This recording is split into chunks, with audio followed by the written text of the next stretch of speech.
ចាសួស្តីបងប្អូនទាំងអស់គ្នាតោះមករៀនធ្វើfull set acrylic ជាមួយខ្ញុំចាមុននឹងចាប់ផ្ដើមក៏យើងត្រូវរុះដៃភ្ញៀវឲ្យរៀងគ្រើមបន្តិចមុននឹងយើងបិទកញ្ចក់ចាហើយការបិទកញ្ចក់ហ្នឹងក៏យើងត្រូវមើលទៅតាមទំហំដៃរបស់ភ្ញៀវដែរមុននឹងយើងរើសលេខយកមកបិទនៅលើដៃបងប្អូនចាយើងធីបយកមកបិទនៅលើដៃភ្ញៀវចាពេលដែលយើងធ្វើយូរទៅគឺយើងចាំលេខនឹងហើយអញ្ចឹងគឺធ្វើឲ្យយើងមានភាពងាយស្រួលហើយនឹងលឿនដែរចាបន្ទាប់មកគឺយើងកាត់ប្រវែងតែភ្ញៀវចង់បានចាហើយភ្ញៀវខ្ញុំថ្ងៃនេះគឺគាត់ចង់បានរាង almond shape ចាគឺរាងក្របល្មុតអញ្ចឹងទៅគឺខ្ញុំត្រូវកាត់សងខាងបងប្អូនចាអាហ្នឹងគឺជាភាពងាយស្រួលមួយដែរដែលយើងកាត់សងខាងហើយធ្វើឲ្យយើងរុះបានលឿនណាបងប្អូនចាហើយការរុះ almond shape ហ្នឹងគឺយើងត្រូវធ្វើម៉េចរុះឲ្យត្រង់ចាកុំឲ្យឃើញវា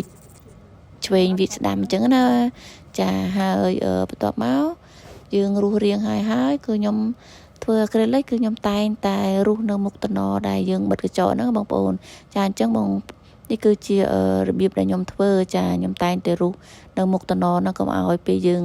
ដាក់ម្សៅទៅឃើញកពីងកប៉ោងអីចឹងណាចាបន្ទាប់មកទៀតគឺយើងចាក់ផ្ដើមដាក់ទឹក primer ចាហើយទឹក primer នេះគឺសំខាន់ណាស់សម្រាប់អ្នកធ្វើacrylicចាជួនកាលដល់ពេលដែលយើងអត់បានដាក់ទឹក primer ហ្នឹងទេគឺអត់កញ្ចក់យើងអត់ជាប់ទេចា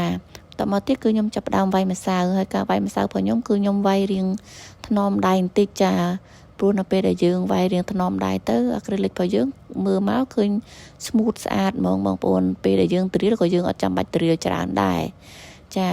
ទៅពេលដែលខ្ញុំវាយម្សៅហើយក៏ខ្ញុំចាប់ផ្ដើមរុះរៀងទិញទួចថែមទៀតព្រោះacrylicមិនថាacrylicឬក៏ powder អីទេទៅពេលដែលយើងដាក់ម្សៅដាក់អីហើយវាតែងតែ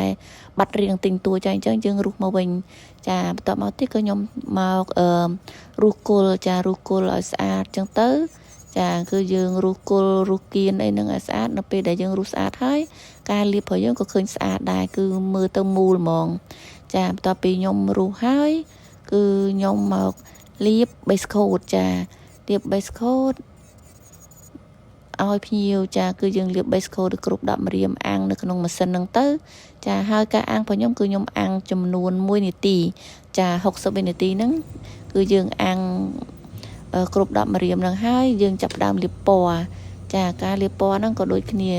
ខ្ញុំត្រូវលាបឲ្យរាងគៀកគល់បន្តិចចាដើម្បីមើលទៅឃើញពណ៌យើងឃើញក្លូមស្អាតបងប្អូនឃើញមូលគល់ស្អាតចាហើយភ្ញៀវថ្ងៃនេះគឺ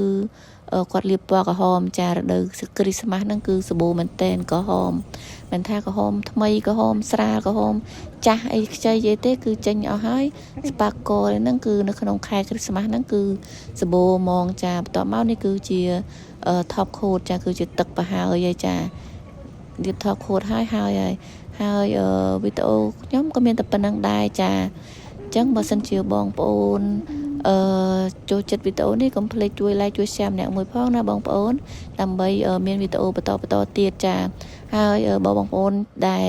ចាប់ផ្ដើមចង់ធ្វើកញ្ចក់ចាអាចមើលវីដេអូខ្ញុំ